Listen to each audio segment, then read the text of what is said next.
15 मई 2026। देश की सबसे बड़ी अदालत का वह कमरा जहां कानून की बारीकियों पर बहस होती है। अचानक वहां से एक ऐसा शब्द निकलता है जो देखते ही देखते पूरे देश के डिजिटल गलियारों में आग लगा देता है। वह शब्द था कॉकरोच। किसी ने नहीं सोचा था कि गटर के अंधेरों में रहने वाला यह जीव रातों रात भारत के करोड़ों युवाओं की नई पहचान बन जाएगा। इस कहानी की शुरुआत एक अदालती टिप्पणी से हुई।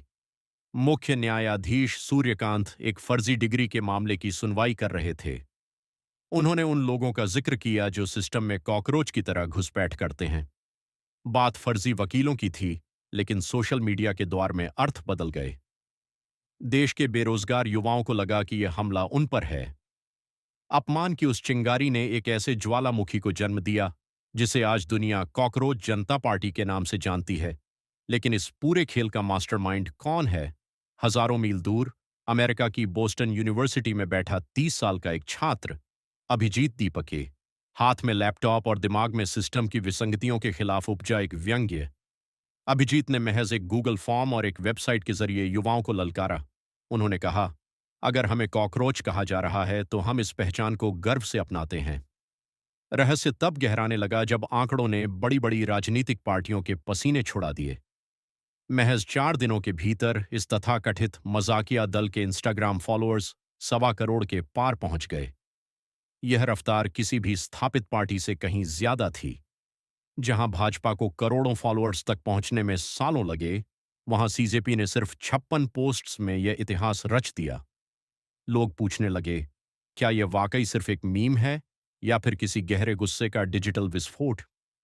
पार्टी में शामिल होने की शर्तें किसी डरावने सपने जैसी थीं, लेकिन हकीकत में वे आज के दौर का कड़वा सच थीं। सदस्य वही बन सकता था जो बेरोजगार हो, जो आलसी हो, जो दिन के कम से कम 11 घंटे ऑनलाइन रहता हो और जिसमें प्रोफेशनली भड़ास निकालने की क्षमता हो। सुनने में यह अटपटा लगता है, लेकिन लाखों युवाओं ने इसमें अपनी तस्वीर देखी। यह उन लोगों का समूह बन गया जिन्हें व्यवस्था गिनना भूल गई थी।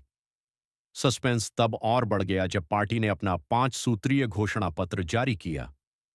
यह सिर्फ हंसी मजाक नहीं था, बल्कि सीधे सिस्टम की जड़ों पर चोट थी।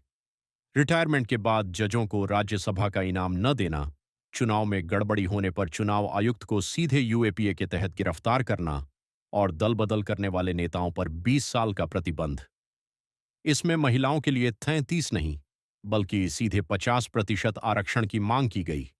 यह एक ऐसी पार्टी थी जो गटर से निकलकर सीधे कैबिनेट तक पहुंचने की बात कर रही थी। लेकिन सत्ता इतनी खामोश कैसे रह सकती थी? अचानक कॉकरोच जनता पार्टी का एक्स अकाउंट भारत में बैन कर दिया गया। आरोप लगे कि यह कोई विदेशी साजिश है।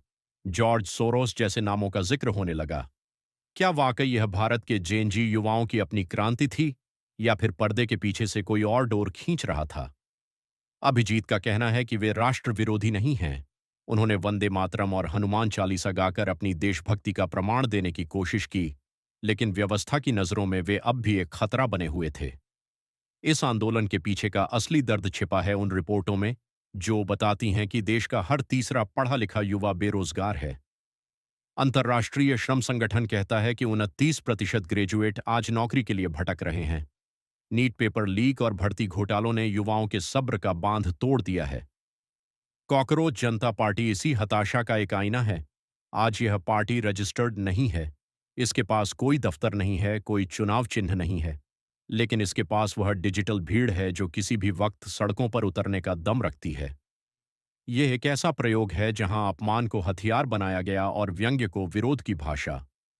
क्या यह डिजिटल तूफान चुनाव आते आते थम जाएगा, या फिर यह भारत की राजनीति में एक नए युग की आहट है? यह सवाल आज भी अनुत्तरित है। पर एक बात साफ है, जब आप किसी को इतना अपमानित कर देते हैं कि उसके पास खोने के लिए कुछ नहीं बचता, तो वह गटर से बाहर आता है, लड़ता है और अपनी पहचान को ही अपना सबसे बड़ा गौरव बना लेता है।